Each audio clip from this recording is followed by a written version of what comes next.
Hey brother, it's Dan with Good Guides to Great Men. I wanted to talk a little bit about knowing when you're right and the other person is wrong. A lot of the time we can do this in relationship without even really knowing that we're doing it at all. We'll often walk away from a situation or a conversation or an interaction and in our head or in our body somehow we're saying, well, you would think that. This is why the relationship's screwed. You always do this, or you see, there's always a problem with what I've done, right? There's always something, my opinion, the way I've done something, there's always something wrong with what I've been doing. And this is how we can walk away from the situation, from the conversation, from the interaction. Not even really aware that we're doing that, but we are doing that somewhere in our head, saying she's wrong, she's got that wrong. When I'm talking about she's wrong and I'm right, essentially, she's never wrong when we're talking about her feelings, how she's feeling. You're never wrong when we're talking about your feelings, how you're feeling. The problem we have really is that we then have a disparity between the two. Well, I feel this way and you feel that way. So who's right? What is the correct answer to this situation? And the truth is, you're both right. The correct answer to that situation is that you feel that way and she feels that way. Sometimes we're talking about this kind of thing in relation to connection and intimacy in the relationship. One person might be being distant and standoffish and needing space and constantly on their phone, and the other person might be asking questions, setting up invitations, getting frustrated when those things are turned down, initiating intimacy, not getting anywhere, just essentially getting more and more frustrated with it. When I say she's always right when we're talking about her feelings, what I'm essentially pointing at is the fact that when she's feeling a certain way, there's something causing that. Why is she feeling a certain way?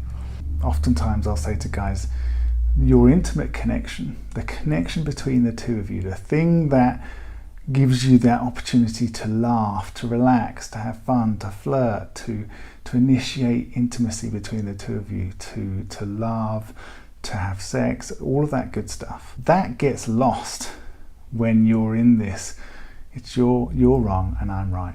Blaming and defensiveness. This is essentially what happens. And we think, well, if I don't say anything, if I don't tell anybody how I'm feeling, if I'm not critical of the other person, then they don't know that I'm feeling that. And that's bullshit. Because she's got a super sensitive detector that tells her, and we have too, right? But we're not so aware of it, that tells her when somebody's pissed off, when somebody's upset. However it is that you're feeling and thinking about the other person, it is being communicated in one way or another. Body language, tone of voice, intonation, look in your eye, all this stuff is shouting out information to the other person. So if you're in this place of you're wrong, you always do this, why can't you you need to fix, why don't you go and see a therapist, etc., etc., etc., etc. All that stuff is creating the environment, and then you're then getting frustrated with the fact that this is a sexless relationship or that there's no passion, but without really any understanding of how you're creating the environment. And we're always saying, look, the man is responsible for leading the emotional environment.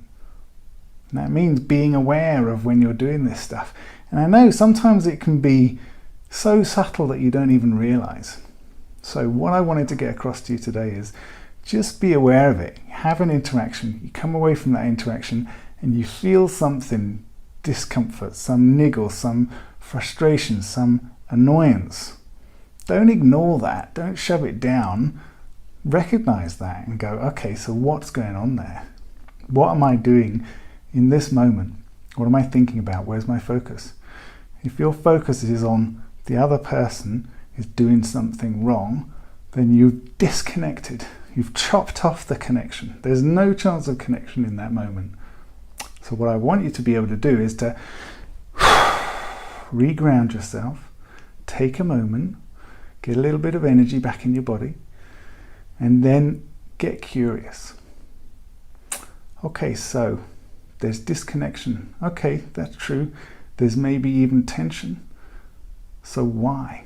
I wonder why that is. Just get curious about it. You don't even need to ask questions, poke and prod.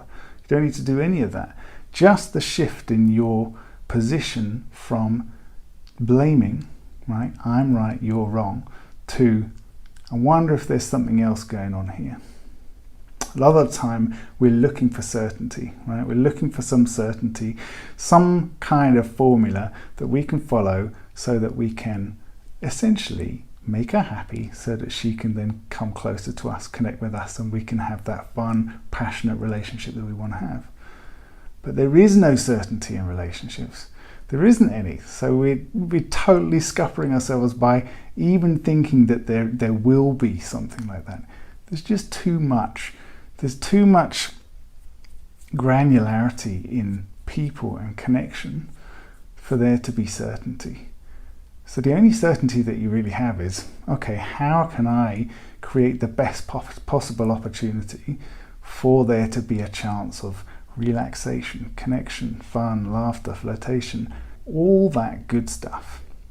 And that comes down to being really self-aware, and not just being aware of how you're being and who you are, but being aware of the connection, being aware of what's going on with her, being aware that if she isn't able to open up or answer a question or something like that, then something else is going on.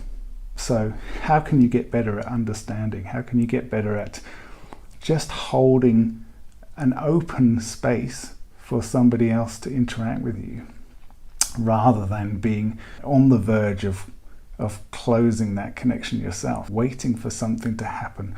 Oh, there she goes again. Here's another argument. On the verge of cutting off the connection by saying, I'm right and she's wrong. Okay, that's it for today, guys. Take it easy.